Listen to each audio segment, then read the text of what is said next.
Thank you. So start off, housing affordability, they started with who most of the community blames for part of the problem, and that's landlords, right? And there's a lot of truth to that. So many of you guys may want to know why I was chosen to speak, and part of it's the way I've managed my business. As I've grown, I've seen the impact of the lack of attainability can do and what it does to people. So I transitioned my business model to focus on how to help people maintain housing and working with owners and educating them that we're not going after every nickel and dime. We're competitive, you can make a lot of money and still not be a prick. That's the business model. So that's kind of what we've done. So with that, we've got a lot. There you go. How many of you guys feel like that right now? Anytime we do lease renewals, that's the basic conversation that we're having. So what is attainable housing? There's many different definitions, but basically what it comes down to is the ability for someone within any socioeconomic sphere and lot in life to be able to have a roof over their head. It's that simple. So in order to do that, you need, well, there we go. Many of you guys have seen those memes. So in order for attainable housing to work and be there, we have to have a healthy housing cycle. And when we don't, that's where the issues arise. So what is a healthy housing cycle? So many of you guys that are older, even my generation, I was lucky. So you were able to start off in probably a smaller home to rent, and then you gradually moved your way up. Some of you guys now being old enough that you realize you don't like having your kids around as much. You love the grandkids, so you want to have a house big enough for the grandkids to come, but not the kids to stay. So you downsize, right? So every step of the way going through and then coming back down, there should be the ability to do there. If that doesn't happen, then that's where the market adjusts. So for example, in Iron County, Cedar City alone, the biggest shortage of inventory is studios and one bedrooms. So because of that, people have had to adjust. So you now see, let's go here, and we'll go through this. So I'll go back. I'm getting ahead of myself. So without it, there are negative impacts if people can't maintain housing. So I love it when owners are always saying, well, why can't the tenant afford this? I'm like, well, you just raised the rent $150 a month.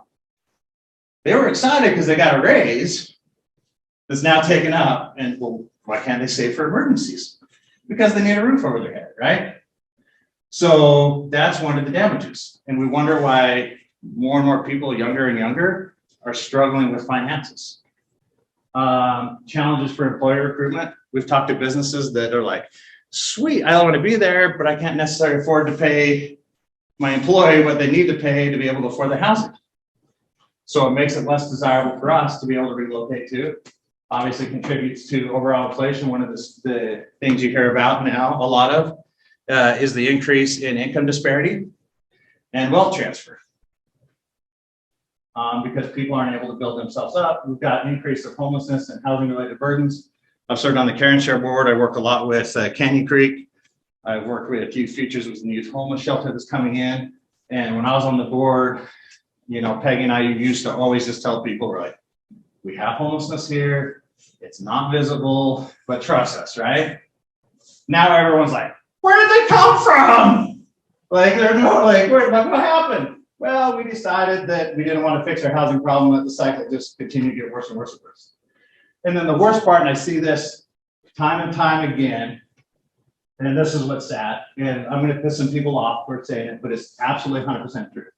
So because of the broken housing cycle, we've seen a huge increase in people falling victim to predators.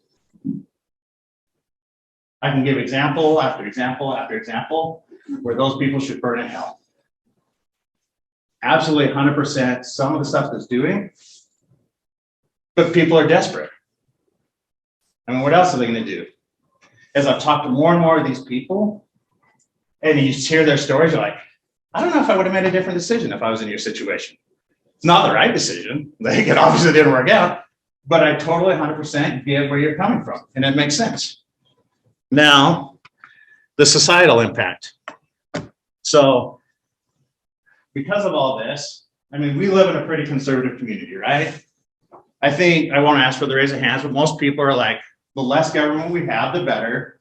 We need to have a government within a balanced budget. We're spending too much, right? So because of the predation, because of people, for as simple as people being owners deciding to sell their house, which there's nothing wrong with it, as I say that, okay? You see people now having to live in hotels because they can't find anything else. So we've talked to people that have 5,000 in savings, which is awesome, right? They've planned ahead. That now, because they can't find anything, they've got a good job, they're living in a hotel. The hotel's now charging between $1,200 to $1,800 a month. So you can now kind of see how quickly that savings dwindles. And then when they find something, they come to me and they're like, well, I don't have money for a deposit. So we then funnel them, hey, go to 5 counties, go to the Penn Share, go to Canyon Creek. Here's these resources that are available. Utah rent relief is huge right now. And the government says, hey, we're going to pay for your rent or for your deposit. And because they don't have the deposit, everything's usually double deposit. So say rent is $1,500. Now for them to get in the house, it's costing the government $3,000 for them to pay the deposit. So because we can't fix our own cycle, the government is bailing us out. Yet as a society, we keep ranting and raving about bailouts. But as a society, because we can't solve it, we're now asking for the government to bail us out. Instability for families. Right now, you're seeing families split up quite a bit. That, okay, I can't afford a house right now. I can't afford a place to rent. So the poor 16, 17-year-old kid, which is why like bringing in the organization Youth Futures is so huge, because now they have a place to go. So you're seeing a lot of that. You're seeing a dad or a mom leaving to go work somewhere else. The increase in mental and emotional stress is massive. At least once a day, we have someone in our office crying and explaining their situation.